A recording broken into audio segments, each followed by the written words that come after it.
Donald ট্রাম্পের অস্ত্র শেষ হয়ে যাচ্ছে, তার নিজেরই চলছে না, আরেক দেশকে কি করে দেবেন তিনি?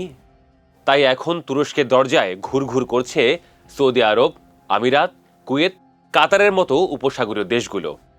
এই দেশগুলো তুরস্কের কাছ থেকে আকাশ প্রতিরক্ষা ব্যবস্থা কিনবে। উদ্দেশ্য ইরানের ড্রোন ও মিসাইল হামলা ঠেকানো। এমনিতেই ইরানের উপর্যুপরি ড্রোন ও মিসাইল হামলা ঠেকাতে ঠেকাতে তেমন আর কিছু বাকি নেই এই দেশগুলোর। তাছাড়া ইরানের সব হামলা ঠেকাতেও পারেনি এই দেশগুলো। ইরানের অনেক ড্রোন ও মিসাইল সৌদি আমিরাতের অনেক স্থাপনা ও সামরিক সক্ষমতার ক্ষতি করেছে। ইরানের মতো শক্তিকে মোকাবিলায় কোনো দেশের তার নিজের কাছে প্রচুর অস্ত্রশস্ত্র থাকতে হয়। সৌদি আমিরাতের অস্ত্র ভাণ্ডার ইরানের মতো অতটা সমৃদ্ধ নয়। যতটুকু ছিল সেগুলোও ইরানের হামলায় প্রায় শেষ। এখানে হিসাব খুব সহজ। সৌদি আমিরাতের অস্ত্র দরকার, বন্ধু ট্রাম্পের কাছে তারা সেটা পাচ্ছে না। কি করে পাবে? ট্রাম্পের নিজের অস্ত্র ভাণ্ডারই তো তলানিতে ঠেকছে। অথচ আমেরিকা বিশ্বের সবচেয়ে বড় অস্ত্র বিক্রেতা। কাজেই তুলনামূলক ভালো সোর্স দরকার সৌদি আমিরাতের। এদিক থেকে তুরস্ককে ভালো অপশন মনে হয়েছে তাদের কাছে। গণমাধ্যমগুলো বলছে, সম্প্রতি কুয়েত সরকার তুরস্ক সরকারের সঙ্গে অস্ত্র কেনার প্রোটোকলে সই করেছে। এর মাধ্যমে তুরস্কের আসেলসান, হাভেলসান, বেকার, অটোকার, ইয়ঙ্কার মতো অস্ত্র কোম্পানিগুলো থেকে অস্ত্র কিনতে পারবে কুয়েত। এর মধ্যে নাকি বেকার কোম্পানির ড্রোন আকিঞ্চি এবং আকাশ প্রতিরক্ষা ব্যবস্থা হিসার কুয়েতের বেশি পছন্দ। গণমাধ্যমগুলো জানিয়েছে, কুয়েত 2023 সালেও তুরস্কের কাছ থেকে বাইরাক্টার TB2 ড্রোন কিনেছিল। সৌদি আমিরাত যে তুরস্ক থেকে অস্ত্র কিনবে এরকম একটা ইঙ্গিত নাকি আগে পেয়েছিলেন বিশ্লেষকেরা। তারা বলছেন, চলতি মাসে তুরস্কে অনুষ্ঠিত সমরাস্ত্র মেলায় সৌদি আমিরাতের সরব উপস্থিতি জানান দিয়েছে তারা আসলে কি চায়। সৌদি আরব ও কাতারও তুরস্কের সঙ্গে একটি চুক্তিতে সই করেছে। এর মাধ্যমে আকাশ প্রতিরক্ষা ব্যবস্থা কর্কর 125 কিনবে সৌদি আরব ও কাতার।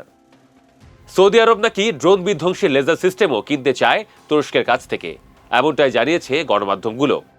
তো এগুলো থেকে বোঝা যাচ্ছে তুরস্কের অস্ত্রের প্রতি দুর্বল হচ্ছে উপসাগরীয় দেশগুলো। তাছাড়া তুরস্কের অস্ত্রের একটা বৈশ্বিক সুনামও আছে। বাংলাদেশও তুরস্ক থেকে কেনা বাইরাক্টার TB2 ড্রোন ব্যবহার করে। তুরস্কের সামরিক সূত্র বলছে, উপসাগরীয় দেশগুলো তুরস্ক থেকেই নাকি আগামীতে অস্ত্র কিনবে, আমেরিকা থেকে কিনবে না। আমেরিকার অস্ত্র ভাণ্ডার সমৃদ্ধ হতে হতে বেশ কয়েক বছর লাগবে। এত সময় আছে অপেক্ষা করার? আত্মরক্ষা তাগিদ রয়েছে সবারই। বলা হচ্ছে, ইরাকও তুরস্কের কাছ থেকে আকাশ প্রতিরক্ষা ব্যবস্থা কিনবে।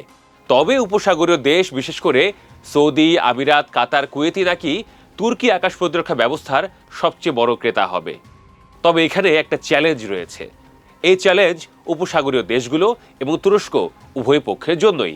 সেটা হলো, উপসাগরীয় দেশগুলোর দরকার ব্যালিস্টিক মিসাইল ঠেকানোর ব্যবস্থা, কিন্তু তুরস্ক সেটা দিতে পারছে না, কারণ তুরস্কের নিজের কাছেই সেটা নেই। এতে ইরানকে সমঝে চলতে হতে পারে উপসাগরীয় দেশগুলোর, অর্থাৎ ইরানকে ঘাটানো যাবে না, ঘাটালেই বিপদ।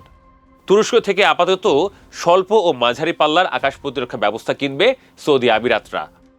তুরস্ক জানিয়েছে, দূরপাল্লার মিসাইল ঠেকানোর আকাশ প্রতিরক্ষা ব্যবস্থা সে বানাচ্ছে, তবে সেটা হতে হতে 4 থেকে 5 বছর লাগবে। এই সময় আরো কত যে যুদ্ধ হবে, উপসাগরীয় দেশগুলো কতবার যে হামলার শিকার হবে তার কোনো গ্যারান্টি নেই। এরপরেও উপসাগরীয় দেশগুলো এই 4 থেকে 5 বছর নাকি অপেক্ষা করতে চায়। তুরস্কের প্রতিরক্ষা সূত্র সেটাই দাবি করছে। বিশ্লেষকেরা বলছেন, ইরান যুদ্ধ আমেরিকাকে সব দিক থেকে নিঃশেষিত করে ফেলছে। এর মধ্যে অন্যতম, আমেরিকার অস্ত্রের ভাণ্ডার প্রায় শূন্য। এখন ট্রাম্প যদি উপসাগরীয় বন্ধু দেশগুলোর কাছে টানা কয়েক বছর অস্ত্র বিক্রি করতে না পারে, তাহলে মধ্যপ্রাচ্যে আমেরিকার প্রভাব কমে যাবে বলে মনে হচ্ছে না।